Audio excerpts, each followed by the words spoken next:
My dear friends, students of the third year, Cairo Higher Institute for Language and Simultaneous Interpretation, good morning, and it's my pleasure to talk to you once again.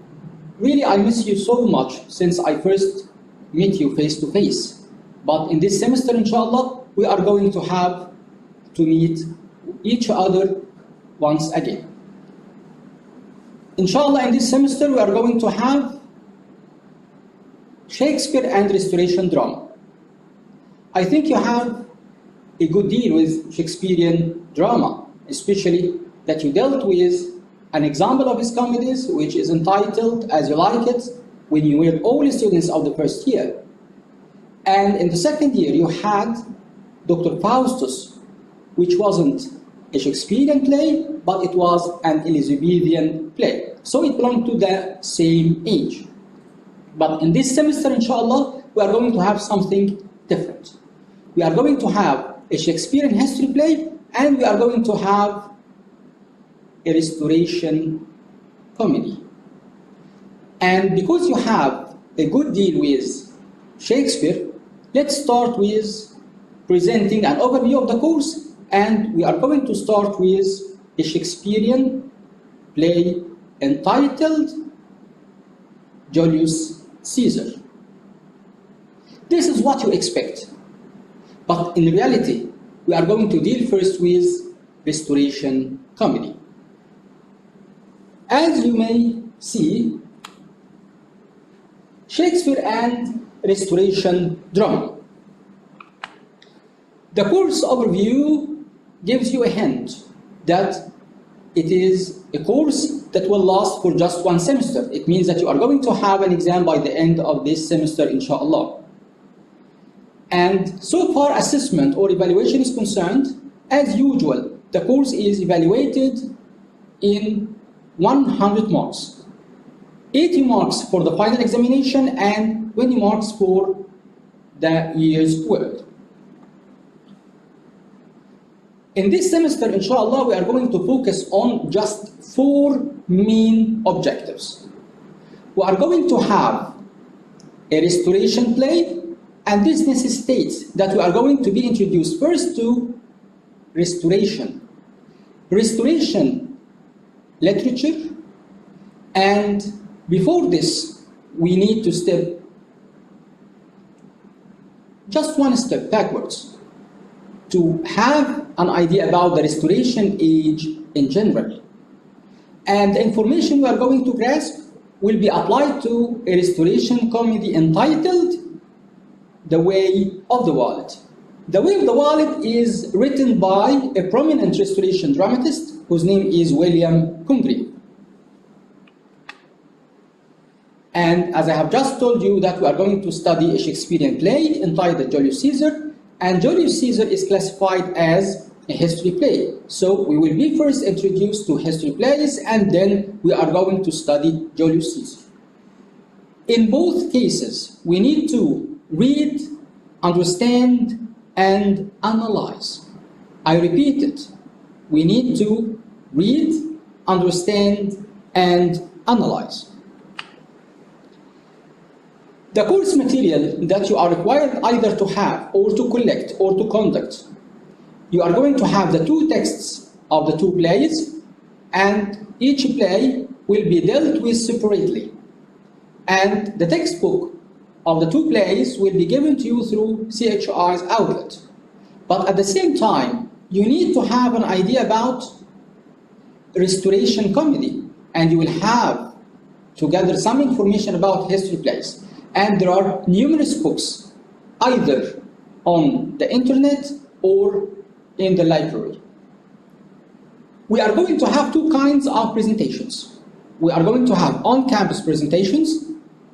It means the presentations we are going to have inside the lecture room. And then we will have the online presentations like the one we have at the moment, which will be given to you through CHI's electronic website or platform. To start with, and to go directly to our main course, we have to just have a look, a glimpse at the history of British literature. And as you can see, we are going to have a play that belongs to the Restoration age. It is a Shakespearean play. And we are going to have a play that belongs to the Restoration age. And the Restoration age was the age that started in 1660 and lasted till 1700 according to some critics, and 1710 according to other critics. I cannot study a play or any text before understanding the age which produced and consumed the text. The historical background is so important, especially when it has an impact, an influence on the analyzed text. Politics affected the Restoration period, especially when it came as a reaction to a period that was critical in the history of English literature. Politically, we had King Charles I, who ruled England from 1600 to 1649. And he was beheaded. His neck was cut. He was toppled. He was dethroned by Cromwell, the leader of the Puritans, who considered literature or performances as immoral. They considered closing theaters is a necessity, and at the same time, the act of beheading the king came after a 7-year civil war. It means we had political chaos, instability, and everything was giving a form of suffering in one way or another. The country was then governed by the parliament under the direction of Cromwell. And in 1660, the year that signaled the start, the real start of the Restoration period, we had Charles II, who was in exile in France, but he was invited by a new elected parliament to rule England. When Charles II came to England and became an English king, it means that the monarchy was restored. The form of the hierarchical organization of governance came once again, and starting this moment, we had the term restoration. And that's why the restoration as a term, the restoration as a concept, the restoration as a word that encompasses many different aspects, meant the crowning of Charles II, which we refer to usually as the restoration of the monarchy in England. It is the return of legality, and it signaled the end of arbitrary or sword government. It means we are going to have law as a governor once again. Laws are applied, and force is no longer working as a form, as an embodiment of chaos and disorder. Parliaments were again elected, not imposed on society by force. And we had the return of the lords. We have the restoration of the political aspects of the monarchy. This political status quo or condition at that time influenced the cultural life of England, and consequently it influenced literature. And because drama is a main genre of literature, of course it was influenced.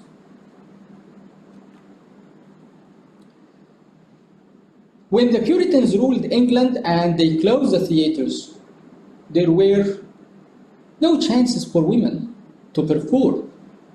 Even before the Puritans, when we had the Shakespearean or the Elizabethan drama, women didn't enjoy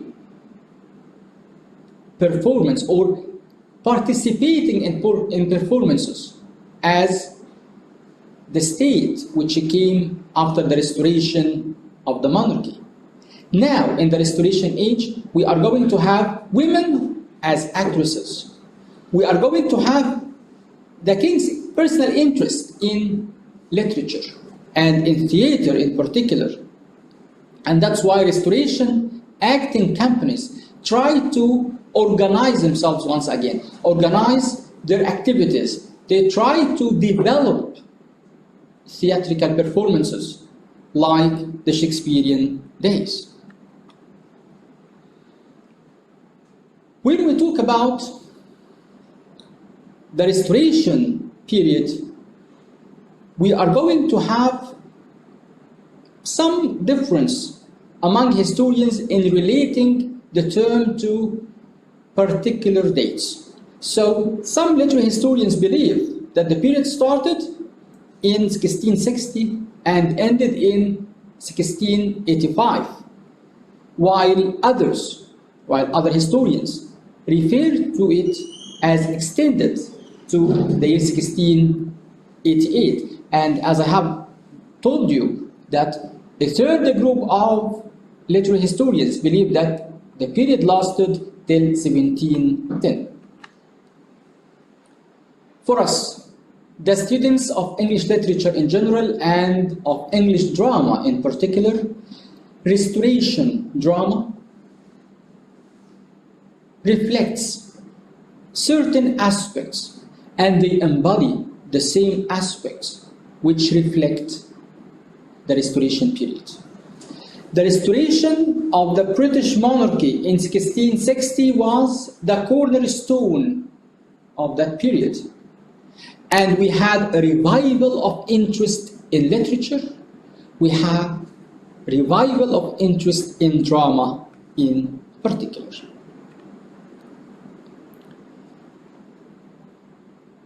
After having this overview of the political status quo and its impact on literature in general, let's now shift to focus on Restoration literature as a step to introduce Restoration drama. Restoration literature, of course, refers to literature written during the Restoration Age. But what are the main characteristics of this literature? We had a number of aspects that appeared to various forms of genres, including novel, biography, drama, poetry, travel writing, journalism, among others. We had theatrical performances which are characterized by the increasing number of women acting as actresses, the increasing number of women dramatists, and at the same time we had great roles in the plays played by women characters. When we talk about Restoration drama, which is our focal point of interest, we talk about this drama as a reaction to the Puritan period. We agree that every age has an impact on the age that follows. And after the closure of theaters during the Puritan rule, we had a new spirit of drama, a new spirit of themes, a new spirit of performances that will shift the history of English literature to its new spheres. The plots. And let me remind you that a plot means the development of action.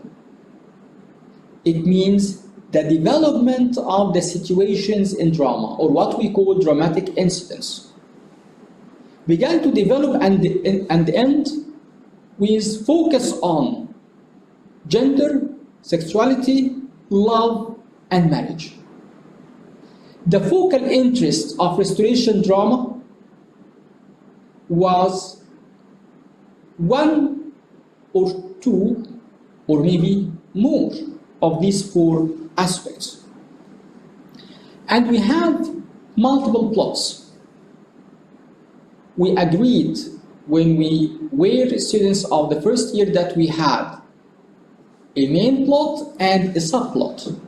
Now we may have more than these two plots. And what is important is that the plots are based on intrigues, on tricks, on clever and witty plotting against someone. Of course, you must be careful that we are talking about Restoration comedy. It means that when we plot against someone, we are not intending to harm that one. We are not talking about plotting against someone that ends in catastrophe or in bloodshed or in any other form that leads to death, as in tragedy. We have what we call the love triangle. The love, the beloved, and an outsider, an intruder. And the three will form a plot, either through their relationships among one another or their relationships to others.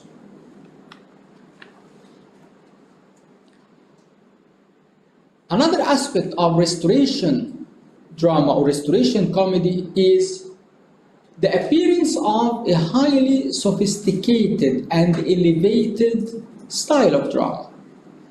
Highly elevated style in terms of dressing, in terms of the way the characters talk to each other and their behavior, their conduct. And we are going to have a focus on the representation of, the dramatization of, sophisticated repartee and knowledge of the exclusive code of manners.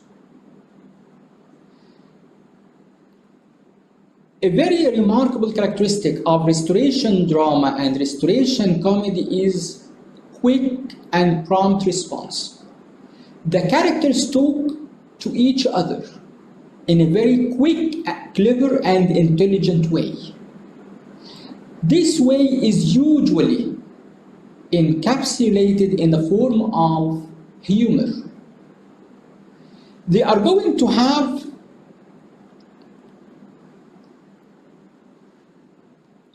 negotiations about love, negotiations about marriage. Marriage will be based on materialistic gain, the benefits for each partner. And another important point so far the term is concerned is that we are going to deal with Restoration comedy and another term which is comedy of manners interchangeably. It means they are synonyms. We are going to refer to the comedy of manners as Restoration comedy or the vice versa. what is the meaning of a restoration comedy and what is the meaning of a comedy of manners. And here is the focus. It is a kind of comedy that represents the fashion, the style of language, the style of speech, the style of behavior, and fable. And by fable we mean a minor flaw or a minor shortcoming in a character or behavior of the upper middle class people. It means that our main characters will belong to the upper middle class. Because restoration comedy is based on wit, and let me use this term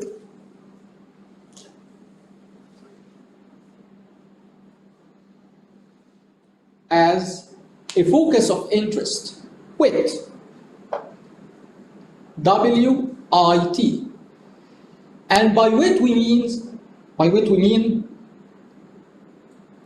that the character will be clever, intelligent, giving prompt response. Sometimes his speech has two levels of meaning, the apparent level and the latent meaning. He may say something, but in reality he means something else. But all in all, his speech is covered with humor,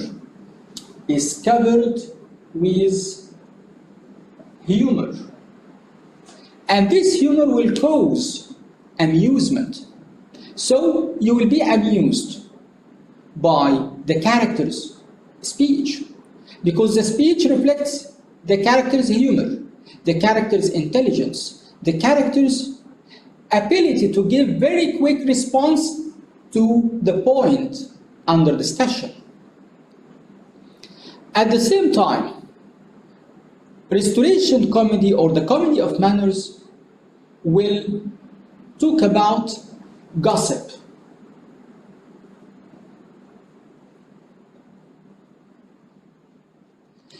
Everyday talks about a certain event, a certain person in society, and it is blah, blah, blah, blah, blah. Talks and talks and talks, especially among the ladies, among the fashionable ladies of the Restoration Age.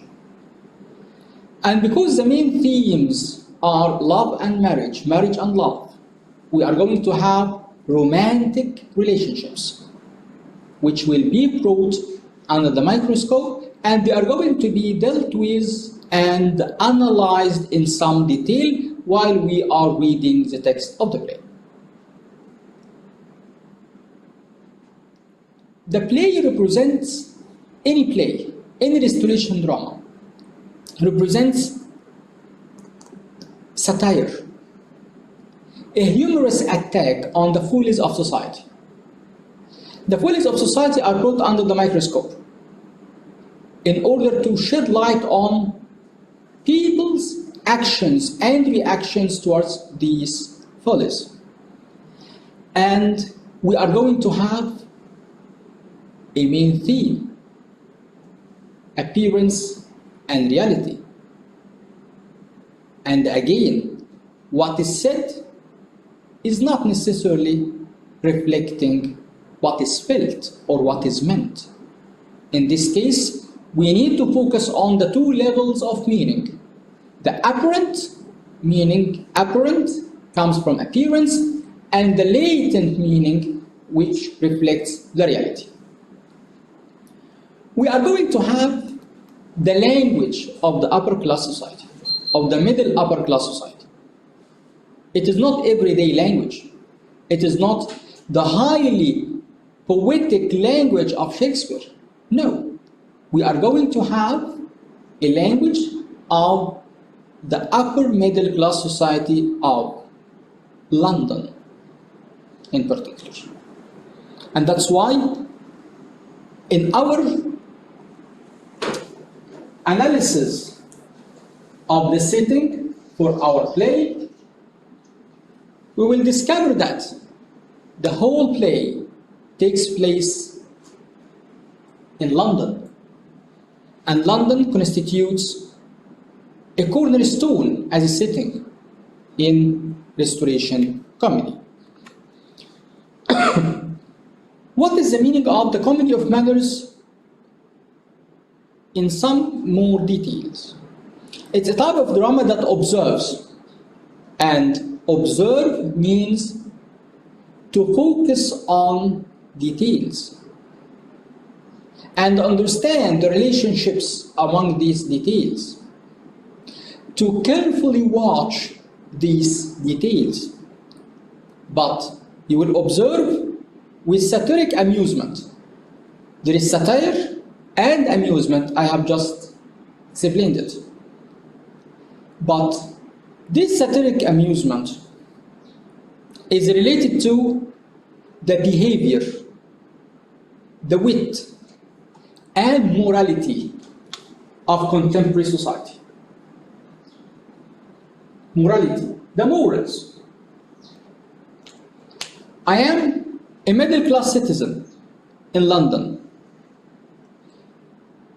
How should I keep my appearance? How should I behave? Which words I must use? Which words I mustn't use? Who are the persons I may exchange visits with? Who are the persons who are forbidden to be brought into my home? So everything has its fashion, and this fashion is mainly related to morality. At the same time, we are going to have class, gender, and love. Class, gender, and love as three cornerstones. All actions go around. And love will be dramatized, and marriage will be dramatized. Love in terms of sensations, in terms of romantic relationships. But when we come to marriage, it's a kind of bargain, of materialistic negotiation. And that's why we are going to shed some detail on the marriage market. And in our play, we are going to have a scene of negotiating marriage. All in all, when we try to focus our points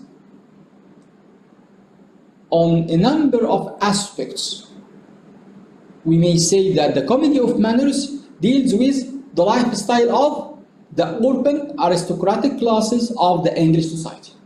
It represents humorously the follies and absurdities of their social conduct. It deals with lifestyle again of the urban society. It is a society of London in the year 1700, the year in which our play, The Way of the World, was written. And again, we are going to have the aristocratic touches of the upper middle class society of London. We will have dialogues that are intended to represent or dramatize humor, wit, and the absurdities of the London communities at the time.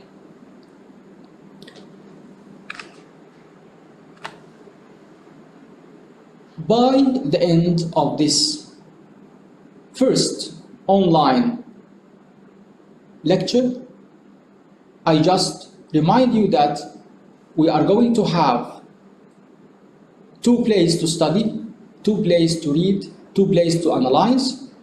We are going to start with a play entitled The Way of the Ballad.